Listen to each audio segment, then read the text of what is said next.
साथियों नमस्कार, स्वागत है आपका स्टडी करके इस यूट्यूब चैनल पर। प्यारे साथियों, मैं प्रभाकर सिंह स्वागत करता हूं 5000 से अधिक प्रश्नों की इस सीरीज में। तो इस वीडियो में हम पॉलिटी से संबंधित, राज्य व्यवस्था से संबंधित कुछ प्रश्नों को डिस्कस करेंगे जो आपकी परीक्षा के लिए बहुत महत्वपूर्ण होंगे।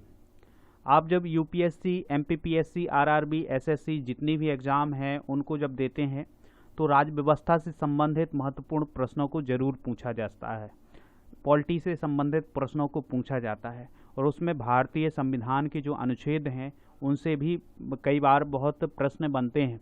तो इसी को ध्यान में रखते हुए हमने एक सीरीज चलाई है पॉलिटी की, जिसका हम अब तक 14 भाग बना चुके हैं। तो अगर आपने वो भाग नहीं देखे हैं तो आप स्टडी कर की जो यूट्यूब चैनल है वहाँ पर जाकर के आप इन प्रश्नों, जो सीरीज चल रही है, इसको आप देख सकते हैं। तो प्यारे साथियों, अगर आप अभी तक टेलीग्राम चैनल को ज्वाइन नहीं किया है, स्टडी करके टेलीग्राम चैनल को ज्वाइन नहीं किया है तो ज्वाइन जरूर कर लें और फेसबुक पर फॉलो करें, ट्विटर पर फॉलो करें, इंस्टाग्राम पर भी फॉलो कर सकते हैं। तो चलिए चलते हैं, करते हैं आज का वीडियो स्टार्ट। और आज का पहला प्रश्न आपकी स्क्रीन पर है, शोषण के विरुद्ध अधिकार का वर्णन है। जो भारतीय संविधान में शोषण के विरुद्ध का जो अधिकार है उसका वर्णन किस अनुच्छेद से किस अनुच्छेद तक किया गया है, इस बात को बताना है। अनुच्छेद 23 से 24 तक, अनुच्छेद 26 से 30 तक, अनुच्छेद 35 से 40 तक या अनुच्छेद 32 से 35 तक। तो प्यारे साथियों, दीजिएगा इसका सही जवाब क्या होगा कि शोषण के विरुद्ध जो अधिकार है उसका वर्णन किस अनुच्छेद से किस अनुच्छेद तक किया गया है। अनुच्छेद 23 से 24 तक, अनुच्छेद 26 से 30 तक, अनुच्छेद 35 से 40 तक या अनुच्छेद 22 से 35 तक। तो इसका सही जवाब आपको बताना है क्या होगा।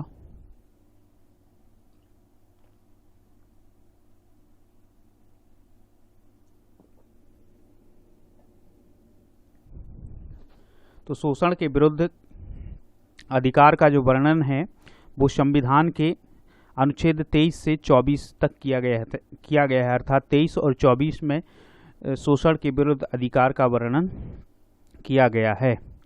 अगला प्रश्न आपकी स्क्रीन पर है, धार्मिक स्वतंत्रता का अधिकार का वर्णन भारतीय संविधान के किस अनुच्छेद से किस अनुच्छेद तक किया गया है। अनुच्छेद 26 से 30, 30 से 40, 25 से 28 या 29 से 30। तो दीजिएगा इसका सही जवाब क्या होगा। इसका सही जवाब की जो धार्मिक स्वतंत्रता के अधिकार का जो वर्णन है भारतीय संविधान में किस अनुच्छेद से किस अनुच्छेद तक किया गया है, इसका सही जवाब आपको बताना है। धार्मिक स्वतंत्रता का जो अधिकार है उसका वर्णन भारतीय संविधान में किस अनुच्छेद से किस अनुच्छेद तक किया गया है, इस बात को बताइएगा। इसका सही जवाब आप कमेंट करिएगा, क्या होगा इसका सही जवाब।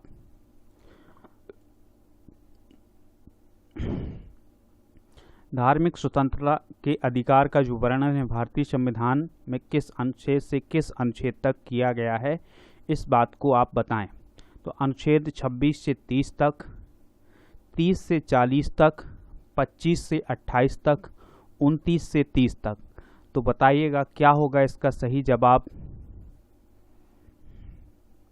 धार्मिक स्वतंत्रता के अधिकार का जो वर्णन है भारतीय संविधान में किस अनुच्छेद से किस अनुच्छेद तक किया गया है, इसका सही जवाब होगा अनुच्छेद 25 से 28 तक इसका वर्णन किया गया है।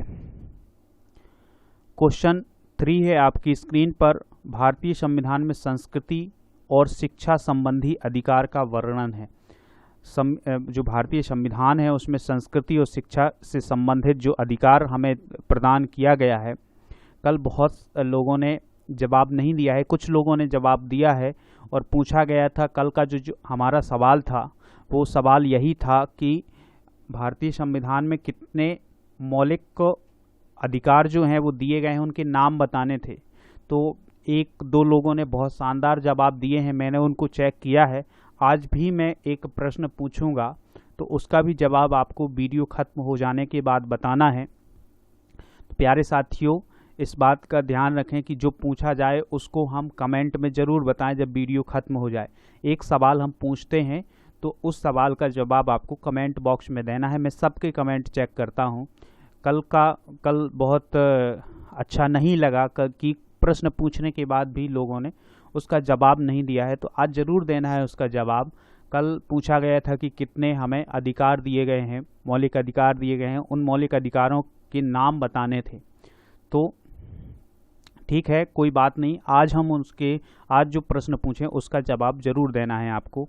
तो आज प्रश्न क्रमांक 3 जो है वो उसको बताना है कि संस्कृति और शिक्षा संबंधी अधिकार का जो वर्णन है वो भारतीय संविधान के अनुच्छेद 29 से 30 तक किया गया है। 29 और 30 में संस्कृति और शिक्षा संबंधी अधिकार का वर्णन किया गया है। अगला प्रश्न आपकी स्क्रीन पर है, संवैधानिक उपचारों के अधिकारों का वर्णन। संवैधानिक उपचारों के अधिकारों का वर्णन किस अनुच्छेद में वर्णित है? तो हमें बताना है कि जो संवैधानिक उपचारों का जो वर्णन का जो उपचारों का जो अधिकार दिया गया है उसका वर्णन किस अनुच्छेद में है? अनुच्छेद 32 से 35, 36 से 38, 40 से 42 से 28 से 32। तो क्या होगा इसका सही जवाब आपको देना है। क्वेश्चन 4 का सही जवाब आपको बताना है कि संवैधानिक उपचारों के अधिकारों का जो वर्णन है वो किस अनुच्छेद में वर्णित है। संवैधानिक उपचारों के अधिकारों का वर्णन किस अनुच्छेद में वर्णित है? अनुच्छेद 32 से 35, 36 से 38, 40 से 42, 28 से 32। तो क्वेश्चन 4 का जो सही जवाब होगा वह होगा 32 से 35। अनुच्छेद 32 से 35 तक संवैधानिक उपचारों के अधिकारों का वर्णन किया गया है। प्यारे साथियों, अगला प्रश्न आपकी स्क्रीन पर है और अगर आपने अभी तक वीडियो को लाइक नहीं किया है तो लाइक जरूर कर दें। संविधान के किस अनुच्छेद में सार्वजनिक स्थानों पर भेदभाव को निषेध किया गया है? जो सार्वजनिक स्थान है उन पर किसी प्रकार का भेदभाव नहीं किया जाएगा, इसको बताना है। तो अनुच्छेद 15 भाग 2, अनुच्छेद 15 भाग 3, अनुच्छेद 15 भाग 4 या अनुच्छेद 15 भाग 5। तो हमें बताना है कि सार्वजनिक स्थानों पर जो भेदभाव है उसको निषेध कहाँ किया गया है संविधान में? तो अनुच्छेद 15 के भाग 2 में, 15 भाग 3 में या 15 भाग 4 में या 15 भाग 5 में। तो इसका सही जवाब आपको देना है। क्या होगा इसका सही जवाब? संविधान के किस अनुच्छेद में सार्वजनिक स्थानों पर भेदभाव को निषेध किया गया है, मना किया गया है? तो इसका सही जवाब आपको देना है। तो क्वेश्चन 5 का जो सही जवाब होगा वह होगा अनुच्छेद 15 भाग 2 में सार्वजनिक स्थानों पर भेदभाव को निषेध किया गया है। क्वेश्चन 6 आपकी स्क्रीन पर है, अनुच्छेद 15 के किस खंड को प्रथम संवैधानिक संशोधन द्वारा जोड़ा गया था? तो हमें बताना है कि जो अनुच्छेद 15 है उसके किस खंड को प्रथम संवैधानिक संशोधन के द्वारा जोड़ा गया था? खंड 2, खंड 3, खंड 4 या खंड 5?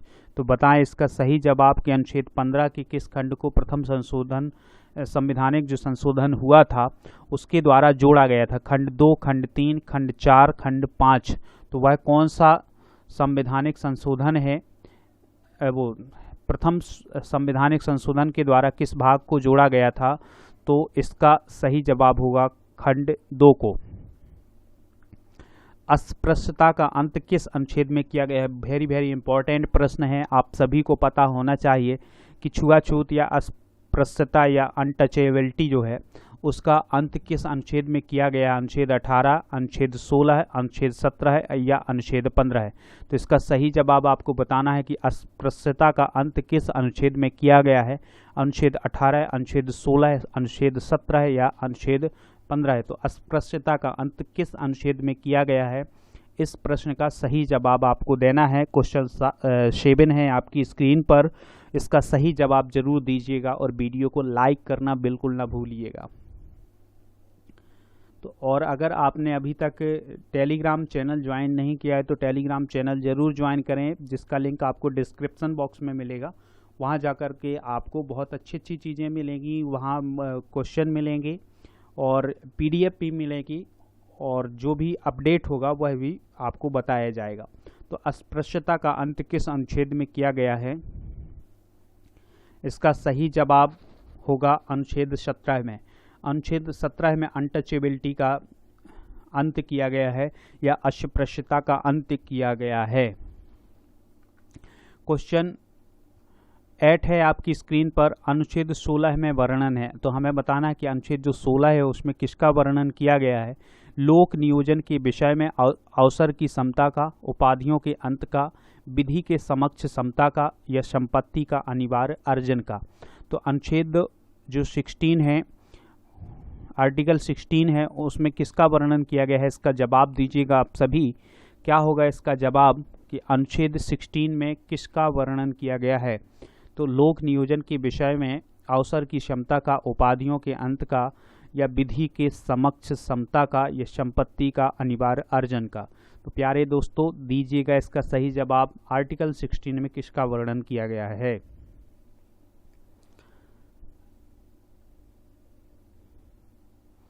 दीजिएगा इसका सही जवाब, कमेंट करके बताइएगा।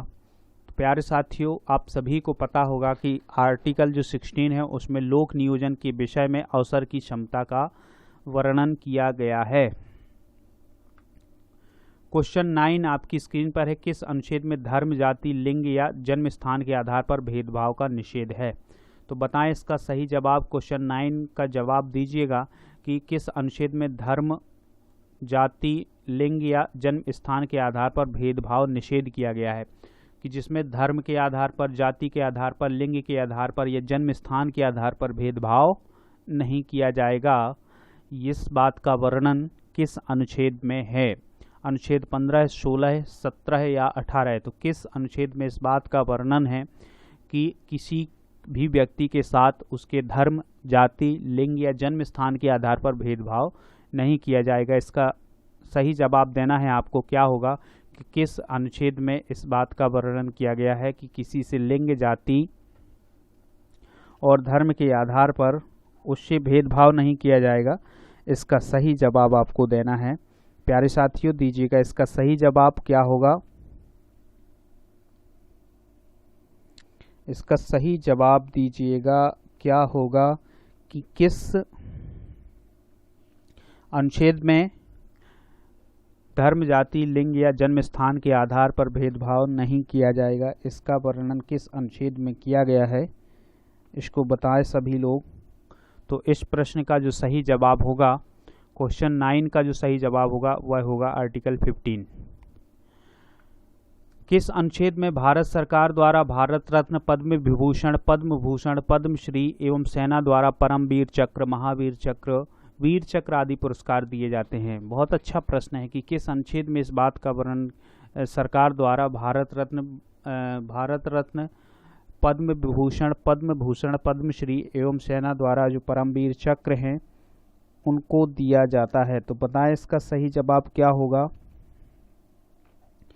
जल्दी से इसका सही जवाब बताएं कि क्या होगा। कहाँ इस बात का, किस अनुच्छेद में इस बात का वर्णन किया गया है कि भारत सरकार द्वारा भारत रत्न, पद्म भूषण, पद्म विभूषण इन सब को दिया जाएगा? किस अनुच्छेद के आधार पर प्रदान किया जाता है यह सब? तो बताएं। तो प्रश्न क्रमांक जो 10 के जो ऑप्शन है, आर्टिकल 15, आर्टिकल 16, आर्टिकल 17 या आर्टिकल 18। तो बताएं सभी लोग क्या होगा इसका सही जवाब। किस अनुच्छेद में इसका वर्णन किया गया है? जल्दी से बताएं इसका सही जवाब क्या होगा।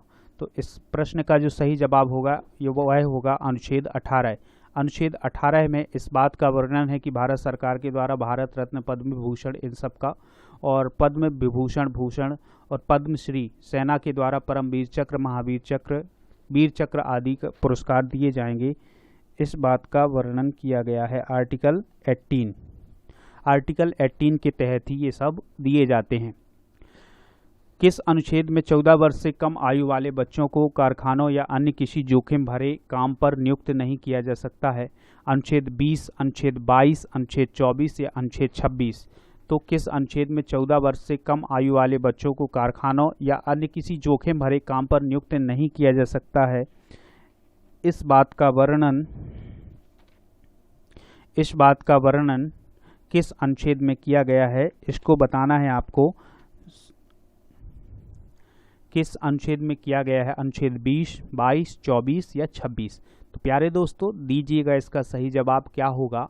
और स्टडी कर को सब्सक्राइब जरूर कर लीजिएगा और टेलीग्राम चैनल को ज्वाइन करना बिल्कुल ना भूलिएगा।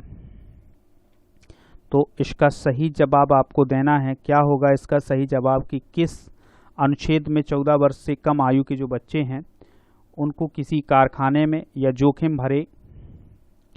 जोखिम भरे काम नहीं करवा सकते हैं। इसका जो वर्णन है वह है अनुच्छेद 24 में। अनुच्छेद 24 में इसका वर्णन किया गया है। नेक्स्ट क्वेश्चन है आपकी स्क्रीन पर, अनुच्छेद 26 में किस बात का वर्णन किया गया है, अर्थात हमें जो आर्टिकल 26 है उसमें बताना है कि किस बात का वर्णन किया गया है। धार्मिक कार्यों के प्रबंध की स्वतंत्रता का, अल्पसंख्यक वर्गों के हितों के संरक्षण का, विधि के समक्ष समता का, उपाधियों के अंत का।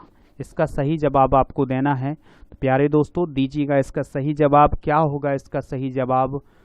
अनुच्छेद 26 में किस बात का वर्णन किया गया है, इसका सही जवाब देना है आपको। कमेंट करिएगा इसका सही जवाब। अनुच्छेद 26 में किस बात का वर्णन किया गया है? धार्मिक कार्यों के प्रबंध की स्वतंत्रता का, या अल्पसंख्यक वर्गों के हितों के संरक्षण का, विधि के समक्ष समता का, या उपाधियों के अंत का। तो इस प्रश्न का जो सही जवाब होगा वह होगा धार्मिक कार्यों के प्रबंध की स्वतंत्रता का। क्वेश्चन 13 है आपकी स्क्रीन पर, अल्पसंख्यक वर्गों के हितों का संरक्षण किया गया है। जो अल्पसंख्यक वर्ग हैं उनके हितों का संरक्षण किस आर्टिकल में किया गया है? आर्टिकल 27, 28, 29 या 30। तो बताएं इसका सही जवाब क्या होगा कि जो अल्पसंख्यक वर्ग हैं उनके हितों का संरक्षण किस अनुच्छेद के अंतर्गत किया जाएगा? अनुच्छेद 27, 28, 29 या 30। तो वह कौन सा आर्टिकल है जो अल्पसंख्यक वर्गों के हितों के संरक्षण की बात करता है? तो प्रश्न क्रमांक 13 का जो सही जवाब होगा वह होगा आर्टिकल 29 जो है, या आर्टिकल 29 जो है वो अल्पसंख्यक जो माइनॉरिटी हैं उनके हितों के संरक्षण की बात करता है। अगला प्रश्न आपकी स्क्रीन पर है, मौलिक अधिकारों को किस देश के संविधान से लिया गया है? अर्थात मौलिक अधिकारों की जो संकल्पना है वह किस देश के संविधान से ली गई है? तो संयुक्त राज्य अमेरिका, आयरलैंड, इंग्लैंड, सोवियत संघ। तो किसने मौलिक अधिकारों का जो वर्णन है या जो प्रावधान है हमने किस देश से लिया है? तो इसका सही जवाब आपको बताना है। दीजिएगा इसका सही जवाब। मौलिक अधिकारों को किस देश के संविधान से लिया गया है या किस देश के संविधान से प्रेरित हैं? तो स्टडी कर जो आपके लिए यह प्रश्नों की सीरीज लाया है, तो इस सीरीज में जरूर जुड़िएगा, सभी लोग जुड़ें, और जितना अधिक आप सभी लोग जुड़ेंगे उतना आपको फ़ायदा होगा। स्टडी कर तो आपके लिए है, आप इस परिवार से जुड़िएगा तो बहुत फ़ायदा होगा, आपको बहुत नॉलेज मिलेगा, बहुत अच्छी अच्छी चीज़ें सीखने को मिलेंगी। और जो मेरे द्वारा लाई गई ट्रिक है उनको ज़रूर देखिएगा। ट्रिक आपके लिए प्रदान की गई हैं अन्य विषयों से, जो साइंस की सीरीज चल रही है, साइंस से संबंधित कुछ ट्रिक दी गई हैं, तो उनको ज़रूर देखें आप सभी लोग। वो ऐसी ट्रिक हैं कि जिसमें आप कम समय में बहुत अधिक चीज़ों को ध्यान में रख सकते हैं। तो मौलिक अधिकारों को किस देश के संविधान से लिया गया है? तो इसका राइट आंसर जो होगा वह होगा संयुक्त राज्य अमेरिका। संयुक्त राज्य अमेरिका से हमने मौलिक अधिकारों को लिया है। अगला प्रश्न है, मौलिक अधिकारों को लागू कराने के लिए किसकी शरण ली जा सकती है? अर्थात कोई मौलिक अधिकार का वायलेशन हो रहा है और उसको लागू कराना है तो हम किसकी शरण ले सकते हैं? संसद, न्यायालय, राज्य सरकार या मंत्रियों की। तो बताएं इसका सही जवाब क्या होगा? आप सभी लोग जानते होंगे कि हम किसकी शरण में जाएंगे अगर मौलिक अधिकारों का हमें कहीं पर वायलेशन हो रहा है या उसका हनन हो रहा है, तो उसको लागू कराने के लिए हम किस स्थान पर जाएंगे? बताएं किस संस्था के पास जाएंगे हम? संसद, न्यायालय, राज्य सरकार या मंत्रियों के पास जाएंगे? हम किसकी शरण लेंगे? तो बताएं सभी क्या होगा इसका सही जवाब? इसका सही जवाब दीजिएगा। क्वेश्चन जो 15 आपकी स्क्रीन पर है उसका सही जवाब दीजिएगा कि मौलिक अधिकारों को लागू करने के लिए हम किसकी शरण ले सकते हैं। क्वेश्चन 15 जो होगा उसका जो सही जवाब होगा वह होगा न्यायालय। हम न्यायालय में मौलिक अधिकारों का अगर वायलेशन हो रहा है कहीं पर, जो हमें 6 मौलिक अधिकार दिए गए हैं, अगर किसी भी स्थान पर उनका वायलेशन हो रहा है तो उसके लिए हम कहाँ जाएंगे? न्यायालय। ना कि संसद जा सकते हैं हम, ना कि राज्य सरकार के पास, ना कि मंत्रियों के पास। तो हम जाएंगे कहाँ? न्यायालय।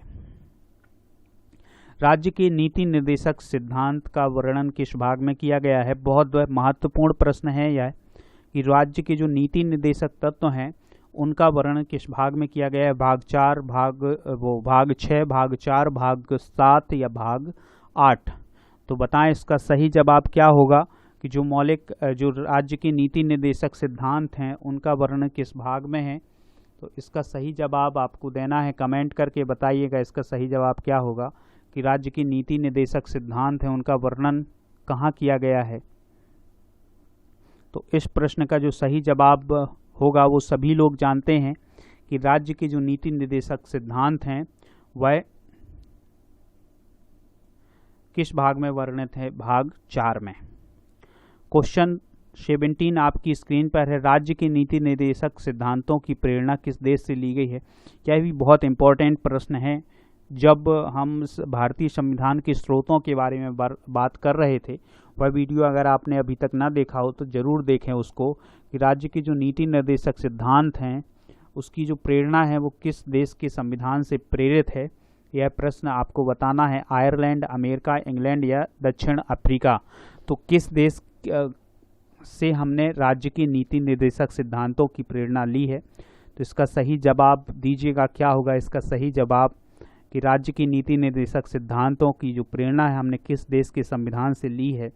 तो क्वेश्चन 17 का सही जवाब आपको देना है, कमेंट करके बताना है उसका। अगर आपने अभी तक स्टडी करके टेलीग्राम चैनल को ज्वाइन ना किया हो तो ज़रूर करें और अपने दोस्तों को ज़रूर जोड़ें स्टडी करके साथ। बहुत अच्छा करने वाले हैं हम सभी मिल करके। आप स्टडी करके, आप सभी लोग जितने लोग भी जुड़ते हैं वो स्टडी कर परिवार का हिस्सा हैं। तो परिवार को बढ़ाने के लिए आपको ज़रूर कुछ करना होगा। तो राज्य के नीति निर्देशक सिद्धांतों की जो प्रेरणा है वह हमने आयरलैंड से ली है। आयरलैंड से हमने राज्य के नीति निर्देशक सिद्धांतों को लिया है। राज्य के नीति निर्देशक सिद्धांत किसके द्वारा लागू किए गए हैं? केंद्र सरकार, राज्य सरकार, न्यायालय या समाज? तो क्वेश्चन 18 आपकी स्क्रीन पर है और क्वेश्चन 18 कह रहा है कि राज्य की जो नीति निर्देशक सिद्धांत हैं वह किसके द्वारा लागू किए गए हैं? केंद्र सरकार, राज्य सरकार, न्यायालय या समाज? क्वेश्चन 18 का जवाब आपको देना है कि जो राज्य की नीति निर्देशक सिद्धांत हैं वह किसके द्वारा लागू किए गए हैं? केंद्र सरकार, राज्य सरकार, न्यायालय या समाज? तो इस प्रश्न का सही जवाब जो होगा वह होगा क्वेश्चन 18 का जो सही जवाब होगा वह होगा राज्य के जो नीति निर्देशक सिद्धांत हैं वह किसके द्वारा लागू किए गए हैं?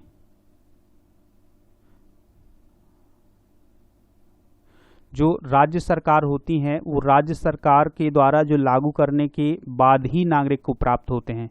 जो राज्य सरकार होती है वह जब राज्य के नीति निर्देशक सिद्धांतों को लागू करती है तभी उसको नागरिकों को प्राप्त होते हैं। तो इसका जो सही जवाब होगा वह होगा राज्य सरकार।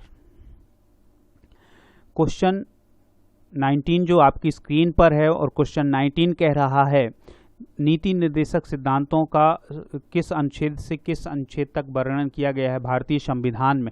भारतीय संविधान में नीति निर्देशक जो सिद्धांत हैं उनका वर्णन किस अनुच्छेद से किस अनुच्छेद तक किया गया है? अनुच्छेद 36 से 51, 38 से 50, 40 से 50 या 50 से 51? दीजिएगा इसका सही जवाब। किस अनुच्छेद से किस अनुच्छेद तक राज्य के नीति निर्देशक सिद्धांतों का वर्णन किया गया है? 36 से 51, 38 से 50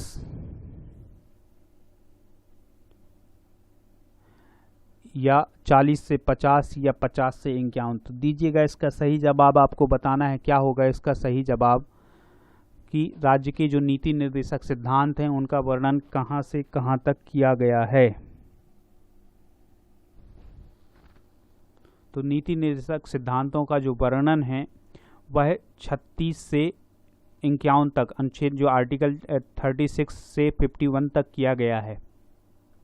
आज के वीडियो का अंतिम प्रश्न आपकी स्क्रीन पर है और अंतिम प्रश्न है, भारतीय संविधान के किस अनुच्छेद में कार्यपालिका एवं न्यायपालिका के पृथक्करण की बात कही गई है? अनुच्छेद 48, अनुच्छेद 50, अनुच्छेद 51 या अनुच्छेद 45? प्यारे साथियों, दीजिएगा इसका सही जवाब। भारतीय संविधान के किस अनुच्छेद में कार्यपालिका एवं न्यायपालिका के पृथक्करण की बात कही गई है? तो क्वेश्चन 20 जो है वो अंतिम प्रश्न होगा इस वीडियो का। तो दीजिए, सभी लोग इसका सही जवाब दीजिएगा कि किस अनुच्छेद में कार्यपालिका एवं न्यायपालिका के पृथक्करण की बात कही गई है। तो इसका सही जवाब आपको देना है। आज का जो प्रश्न है वह भी आप इसका जवाब सुनने के बाद देंगे।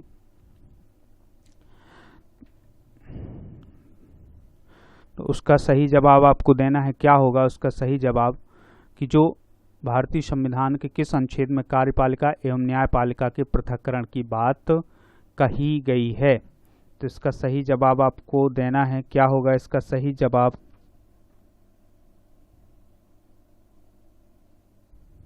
तो प्रश्न क्रमांक 20 का जो सही जवाब होगा वह होगा अनुच्छेद 50। अनुच्छेद 50 में इस बात का वर्णन किया गया है कि कार्यपालिका और न्यायपालिका पृथक होगी। तो कार्यपालिका और न्यायपालिका के पृथक्करण की जो बात है वह अनुच्छेद 50 में की गई है। तो प्यारे साथियों, आज का प्रश्न भी आपको नोट करना है और आज का प्रश्न यह है कि भारतीय संविधान की जो प्रारूप समिति थी उसके ड्राफ्टिंग कमेटी के जो चेयरमैन थे, जो अध्यक्ष थे, उनका नाम क्या था। तो प्यारे साथियों, जो अब वीडियो समाप्त तो हो रहा है, तो इस समाप्त हो जाने के बाद आपको कमेंट बॉक्स में बताना है कि भारतीय संविधान की जो सभा थी, भारतीय संविधान सभा थी, उसमें जो ड्राफ्टिंग कमेटी बनी थी या प्रारूप समिति बनी थी, तो उसके अध्यक्ष कौन थे। तो दोस्तों, अगर आपने अभी तक स्टडी करके इस यूट्यूब चैनल को सब्सक्राइब नहीं किया तो सब्सक्राइब कर लें। टेलीग्राम चैनल को ज्वाइन करें, फेसबुक पर फॉलो करें, ट्विटर पर भी फॉलो कर सकते हैं और इंस्टाग्राम पर फॉलो करें। वीडियो को करें लाइक। आज के प्रश्न का दीजिएगा सभी लोग जवाब। तो चलिए चलते हैं, लेते हैं विदा। तब तक के लिए जय हिंद।